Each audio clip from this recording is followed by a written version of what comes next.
All right, it's crunch time here on The Jump. One night after getting blown out by 47 points by the Bucks, the Heat came back and beat Milwaukee last night. Nick, what was your biggest takeaway from the Heat's rebound win? This is a team that knows how to bounce back, George. They're mentally strong. They've proven it time and time again. And there's no debating when they need to find a way to win, no matter who's on the floor. Eric Spoelstra is going to get that team to play at a different level. I would have to go with Bam Adebayo. And yes, I know I say his last name wrong, but I don't care, George. Y'all know what I mean. But we have to start giving him credit. He's elevated his playmaking ability. He's elevated his leadership. What I'm seeing out of him, he's going to put up the stats. I think he almost notched a triple-double last night. I think he was almost 2 assists away from having a triple-double. But when I'm looking at Bam and I'm watching him dive on the floor for loose balls and setting the tone, being more active for speaking to others and encouraging and holding guys accountable, he is a special player. He's a top 5 big in the league. Yeah, no doubt about it. All right, speaking of the Heat, our Brian Windhorst mentioned on the Hoop Collective podcast, that's his podcast, subscribe to Brian's podcast, of course, that the Heat would probably need to trade Tyler Herro and Duncan Robinson in any potential Harden trade. Brian also kind of said that the Heat basically took themselves out of the running, perhaps to cool off the market a little bit. They'd have to throw in more assets, obviously, than just those two.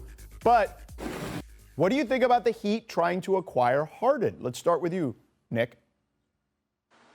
If it's me, I'm making that deal, George.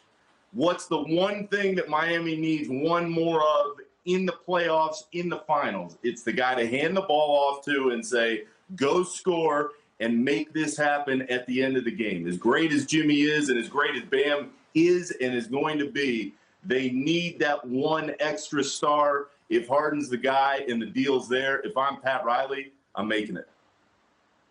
Well, it's hard to just jump the gun and pass up on an MVP candidate, but I'm not making the deal. And here's why. When you look at the Heat, they have a thing called culture. One of the best organizations that have established culture. They have an identity, and it's been around for a long period of time.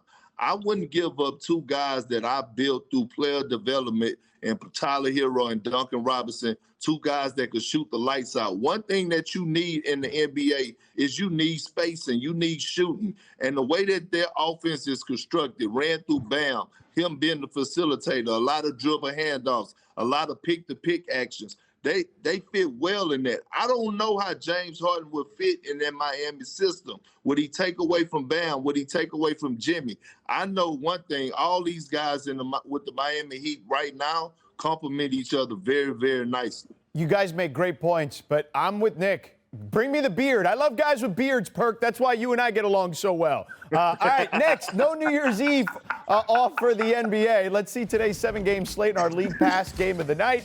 The last NBA unbeaten, the Orlando Magic, will host the 76ers on NBA TV. But on League Pass, our choice is Kings Rockets. My pal Mark Jones on the call there for the Kings. That's at 7 Eastern, where John Wall, DeMarcus Cousins, and Eric Gordon are cleared from quarantine for the Rockets and expected to play.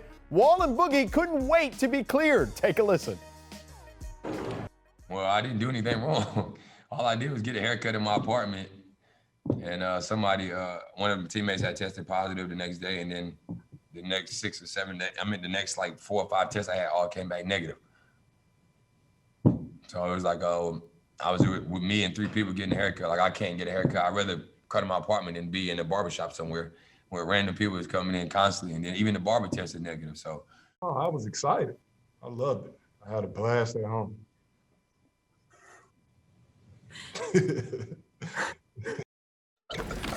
Perk, how do you expect Wall and Boogie to fit with Harden? I think they'll fit just perfect with Harden and Christian Woods. I'm excited to see it, and it's going to be a great test because the Kings are playing inspiring basketball. So I'm looking forward to watching this game tonight. George, I got the Kentucky connection. It's going to work real quickly with Harden. All right, so let's close. I think they're going to fit fine. Like, you put a lot of stars together, you're good. So, all right, as we close our last jump of 2020, I want to hear what 2021 New Year's resolution you guys have. Nick, let's start with you. I want to see the Clippers do what they were supposed to do last year, George. this is a team that can win the title. Let's see if they can make it work. Perk? I want to see a big man win the MVP award, a real big, a 5. I think the league needs LeBron versus KD. They need a rivalry. Let's do it. Gentlemen, fist bump, virtual fist bump. All right, there we go. Thanks for watching ESPN on YouTube. For live streaming sports and premium content, subscribe to ESPN+.